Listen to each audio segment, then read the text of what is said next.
It was the 1st of December, 1943. Private George Ritchie was stationed at Camp Barkley, Texas.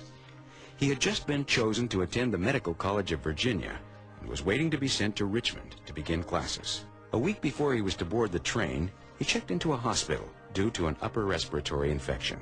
The day before his scheduled departure, he felt his condition worsening, but tried desperately to prove that his health was satisfactory. It was the last train out of Camp Barkley that week. Missing the train to Richmond would possibly mean missing the opportunity to attend medical school. Ritchie spent that entire night in coughing spasms with an uncontrollable fever. He was aware that his condition was severe. His fever was abnormally high. He had already been trained as a medical and surgical technician, so he was in a state of shock when he saw that the thermometer had reached over 106 degrees. The medical staff arrived to transport him by ambulance to have an updated chest x-ray done. Private Ritchie collapsed, and his condition deteriorated throughout the next 24 hours. Eventually, he was pronounced dead. His chart reading expired from double lobar pneumonia. Then the officer gave orders to prep him for the morgue. From there, George Ritchie tells of what he experienced during the time that he was pronounced dead. From a subjective point of view, I'll have to tell you what I was experiencing. I knew I had missed my train. So I'm looking all around this rather dark room trying to find my uniform. Couldn't find it and decided that I didn't have any more time to waste there, so I come on out of this little room into the hall, and I'm crossing, getting ready to go outside when I see this ward boy coming down. I turned around to him to tell him to watch where he was going, and either he walked through me or I through him. Now this kind of shocked me, but when I had made up my mind I was going to get to Richmond, I was going to get to Richmond, so this didn't shock me. I go on out to the door, going to the outside. As soon as I got outside of that door, I'm suddenly up into the air, varying between 500 feet to 500 yards above the ground, going at an incredible speed. And finally I come to this large river. I see this city on the other side. I let down just in front of this white all-night cafe because I saw this civilian getting ready to go into the cafe, because I want to ask him if I'm heading in the right direction to get to Richmond. What city is this? Excuse me, sir. You can just tell me what city this is?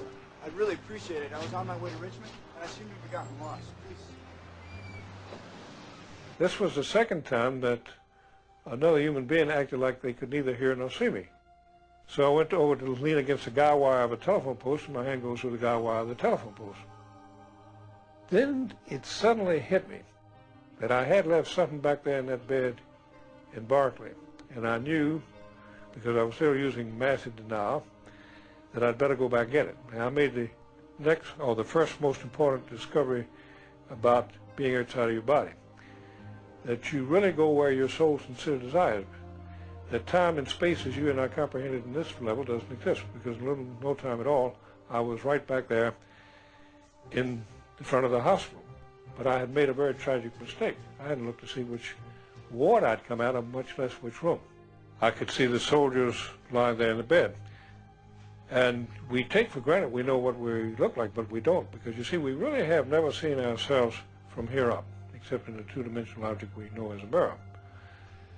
And I saw a lot of soldiers that looked like me, but none of them had my fraternity ring on the finger. And I'm going through from ward to ward, room to room, trying to find me, and becoming more desperate. Finally went into this little isolation room, and lying over in the bed with the sheet pulled up over its head was this body.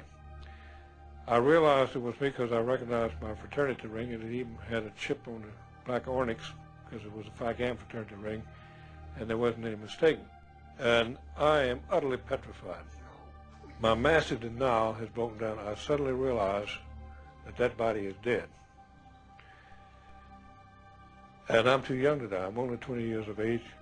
And then all of a sudden I thought the light at the head end of the room was getting brighter, but it was growing in an intensity of light to where if you turned on 1,000,000 welders' lights, you'd have some idea of the intensity.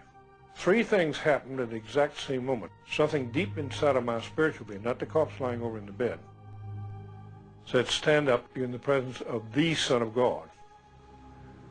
At that exact same instant, out of this brilliant light stepped the most amazing being I have ever met, and those hospital walls virtually disappeared. I saw every single minute detail of my life, everything I had ever done in public and private, from seeing my own cesarean section birth to my 20th year when I was pronounced dead.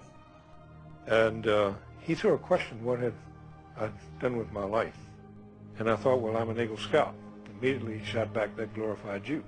And the same question again, what have you done with your life? Now over there in that realm, there is no such thing as hypocrisy, because one of the first things that you become aware of is that the other being is totally aware of what you think, so you can't think one thing and say another. There's no such thing as misunderstanding what he meant. And yet, here was a being that knew everything about me, and he totally accepted me and he totally loved me. Now that blew my mind. The next thing that took place was that Christ motioned for me to come over close to him. Now you can well imagine by this time I really do think that I've seen everything, but I'm finding out this is just the beginning, because suddenly he's opening up another realm to me. Now I wanted to stay there, but then I suddenly realized that the Christ was pulling me away and that we were heading back into this isolated room in Camp Barkley Station Hospital outside of Abilene, Texas. Private George Ritchie's death was confirmed by Dr. Donald G. Francie, captain in charge during the time of these events. Dr. Ritchie's book, My Life After Dying, contains the elaborate account of the various realms of the afterlife that he claims to have experienced. It is a detailed look at one man's encounter with death and what he believes lies beyond.